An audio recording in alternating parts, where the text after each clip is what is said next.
تو خوشحال کر اپنی مخلوق پر رحم کر اللہ اللہ۔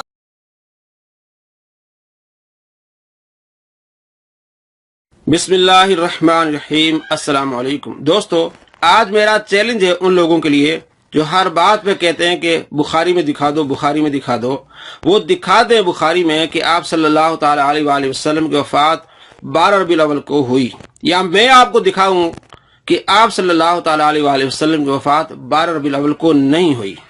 چیلنج میں کرتا ہوں ان لوگوں کو جو بات بات پہ بخاری کہتے ہیں، بلکہ سیاہ ستہ میں، کتب ستہ میں سے کسی حدیث سے ثابت کر کے دیں کہ آپ صلی اللہ تعالی علیہ وآلہ وسلم کی وفات 12 ربیع الاول کو ہوئی۔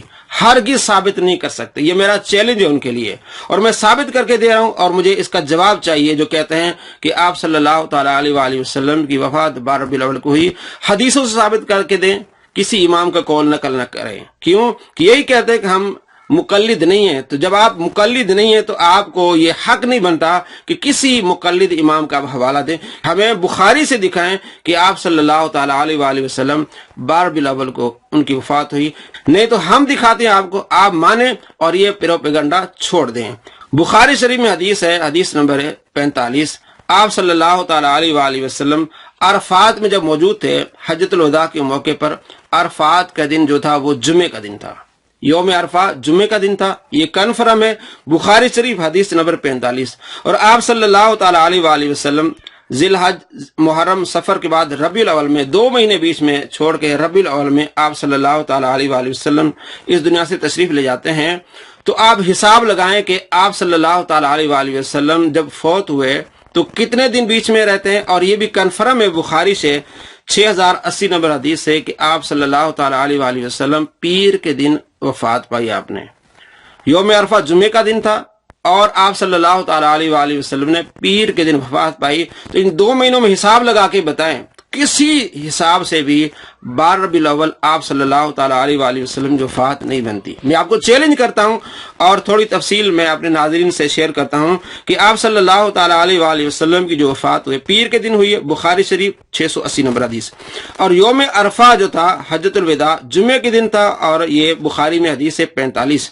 اگر یوم عرفہ جمعے کے دن تھا 9 ذی الحج، تو 10 ذی الحج ہوگی ہفتے کو، 11 ذی الحج ہوگی اتوار کو، اور 12 ذی الحج ہوگی پیر کو۔ 12 پیر ہے ذی الحج کا، پھر 19 پیر ہے، پھر 26 پیر ہے، پھر 3 محرم پیر ہے، پھر 10 محرم پیر ہے، پھر 17 محرم پیر ہے، پھر 24 محرم پیر ہے، پھر پہلی سفر کو پیر ہے، پھر 8 سفر کو پیر ہے، پھر 15، پھر 22، پھر 29، پھر 6 اور پھر 13۔ یعنی تینوں مہینوں کا آپ 30 دن لگا لیں تینوں مہینے کے، تو کسی صورت میں 12 ربیع الاول پیر نہیں بنتا۔ اگر تینوں مہینے 29 کر دیں، ذی الحج کی 12 کو پیر تھی، 19، 26، 11، 18، 25، 3، 10، 17، 24، 2 کو پیر بن رہی ہے، جو ابن حجر عسقلانی اور علامہ غلام رسول سعیدی رحمۃ اللہ علیہ کا یہ قول ہے کہ 2 ربیع الاول آپ صلی اللہ تعالی علیہ وآلہ وسلم کو فاتح، 2، 9، 16۔ اگر 1 29 کا کر لیں اور 2 30 کے، یا 2 30 کے 1 29 کا، رزلٹ سیم آئے گا۔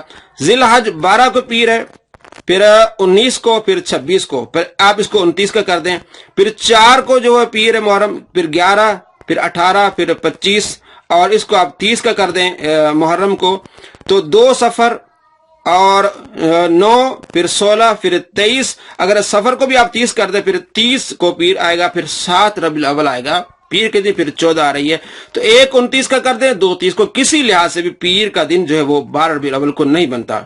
یا 2 29 کا کر دیں، 1 30 کا کر دیں، تو 12 ذی الحج پیر، 19، 26۔ تو اس کو آپ جو 29 کا کر دیں، 4 محرم، 11، 18، 25، اور محرم کو بھی آپ 2 29، یعنی اس کو بھی 29 کا کر دیں، 3 سفر پیر، 10 سفر، 17، 24، اور اس سفر کو آپ جو ہے وہ 30 کا کر دیں، تو 1 ربیع الاول جو ہے وہ پیر بنتی 8 اور 15۔ تو کسی صورت بھی 12 ربیع الاول آپ صلی اللہ تعالی علیہ وآلہ وسلم کی وفات نہیں بنتی۔ چیلنج ان کے لیے جو مسلمانوں کو کہتے ہیں بخاری سے دکھاؤ، بخاری سے دکھاؤ، میں آپ کو ثابت کر کے دے رہا ہوں کہ آپ صلی اللہ تعالی علیہ وآلہ وسلم کی وفات 12 ربیع الاول کو نہیں ہے، بلکہ محدثین کہتے ہیں کہ 2 ربیع الاول ہے۔ السلام علیکم ورحمۃ اللہ وبرکاتہ۔